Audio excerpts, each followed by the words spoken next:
Because of your individual and collective sacrifices, the lives that would have been lost to armed attacks are saved. And this, I say, because statistics have revealed that small arms and light weapons claim more than 500,000 lives worldwide each year, and over 80% of these are women and children.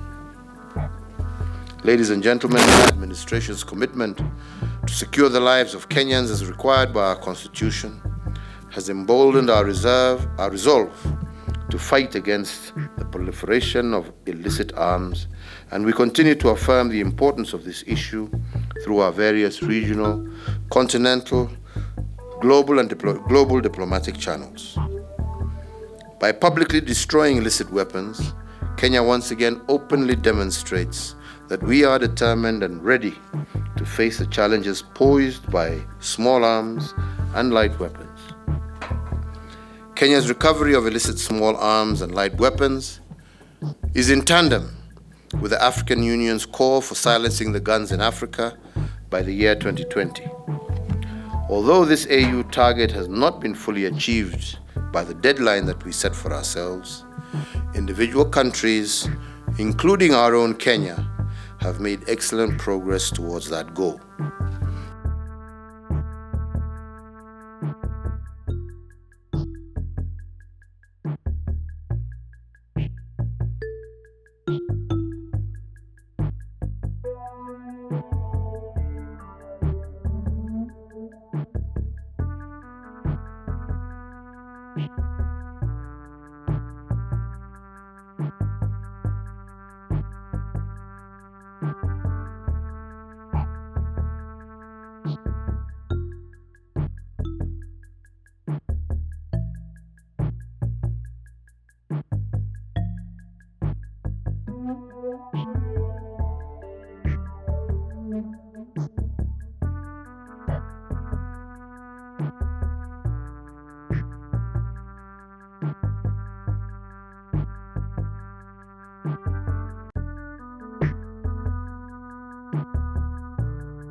Today, we put an additional fire of freedom to secure the values that we all hold so deeply and we cherish and affirm, as we also, through the same fire, retire from circulation obsolete state-owned small arms and light weapons that are now redundant to our nation's defense and security, but also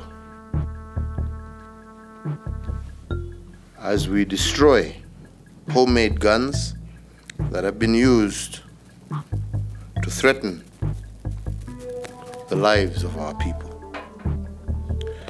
I am really glad to note that the majority of the illegal firearms that I'm mentioning today were voluntarily surrendered by members of the public who heeded our various amnesty programs and calls for community disarmament, and a large number of those weapons were also recovered through the diligence of our security organs who conducted security operations that yielded in these recoveries. In that regard, I want, through UIG and all other security agencies, as well as conscientious members of our public, including our religious and community leaders, for this high sense of civic duty and for the tremendous effort in this national endeavor. Our families, our communities, and indeed the entire nation will be safer today because of your individual and collective acts. As we say, we are grateful for the progress made. It is, however, important to point out that notwithstanding successes made that have given rise to even today's event, we must always recognize that the fight is not yet won. The Eastern African region remains awash with illegal small arms and light weapons, some of which are likely to continue to find their way into our country. We need to collect all illegal weapons in Kenya and across the region in order to rebuild real peace in our communities. And I therefore call upon all our citizens who may in any way and for whatever reason be in possession of illegal firearms to submit the weapons to our authorities under the cover of the amnesty for illegal possession of firearms. An illegal gun makes you less safe, not more safe. An illegal gun, no matter how good your intentions, makes you a criminal and liable to face the full force of the law. If you have any security concerns, please let us work together. Your recourse is to engage the government, not to confront it. And we, is my promise, shall respond and address your needs. Indeed, when my administration came into office, our nation was in the grips of carjacking, runaway banditry, and other violent crimes. Since then, we have achieved a year-on-year sustained reduction in every category of violent crime. There is no longer any excuse for you to have an illegal gun or to take the law into your own hands. I call on all Kenyans to let the authorities know about any information you have of weapons in our communities, and such small efforts, I do believe, will bring peaceful days to you and your children, your grandchildren, and indeed to all our futures. In the same vein, I also direct that all state agencies who are custodians of state firearms to ensure that they too observe strict accountability, proper management, and control of the arms under their charge in order to safeguard against pilferage, diversion, and also misuse. Ladies and gentlemen, Kenya has always advocated for the adoption of strong and universal normative frameworks in arms control. We will continue to support the implementation of international, regional, as well as national instruments that disarm and decelerate this agenda. Attention, the task of a peaceful and secure Kenya is a responsibility of each and every Kenyan.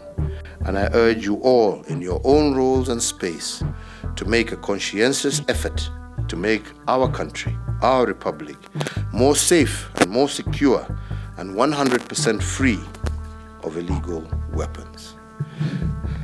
As I conclude, I would just like to say 3 points. One, I do believe that our push towards a 100% transition is something, especially in our education from primary to secondary, is something that will yield positive results so that through education, our people can abandon some of our negative cultural habits and adopt and be able to engage each other, first and foremost to protect the positive aspects of our respective cultures, but also to be able to tool our young men especially with the necessary skills to be able to become productive and not distracted. I personally take cognizance of the UN member states' goodwill, thrust for nominating Kenya to be the president of the 7th biannual meeting of state parties on the implementation of the United Nations Program of Action to prevent, combat, and eradicate the illicit trade in small arms and light weapons in all its aspects, that will be held at the UN headquarters in New York at the end of July of this year. Kenya will be well represented by virtue of being chair of that conference. On the same note, we also are looking into the adoption of various treaties like the Arms Trade Treaty, a global instrument that regulates the international trade in conventional arms and seeks to prevent, eradicate illicit trade and diversion of conventional arms. So once again, in this regard, I do continue to emphasize to all relevant state departments and agencies to set up modalities for Kenya to accede to all treaties in this arena, as they are in Kenya's national interest. Finally, ladies and gentlemen, I would like to conclude by congratulating all our worthwhile partners in arms control, and that largely is the United Nations Office for Disarmament Affairs, their funding from the government of Japan, UNDP, the African Union, the Regional Center for Small Arms, amongst many other partners who have been supporting us in these activities. As a country, we appreciate the support and cooperation that we continue to receive from international as well as regional organizations in our disarmament efforts. May I also thank all our citizens, every single one of them, for their efforts in peace building through reduction of small arms and light weapons. Let me also once again, at this juncture, thank our National Police Service, and in particular, the Kenya National Focal Point on Small Arms and Light Weapons, for excellently playing their role in coordination and facilitation of various actors in this endeavor to reduce and to eventually eradicate the menace of small arms and light weapons here in Kenya. Your good work and diligent efforts are most appreciated, and I remain your solid supporter in all your endeavors.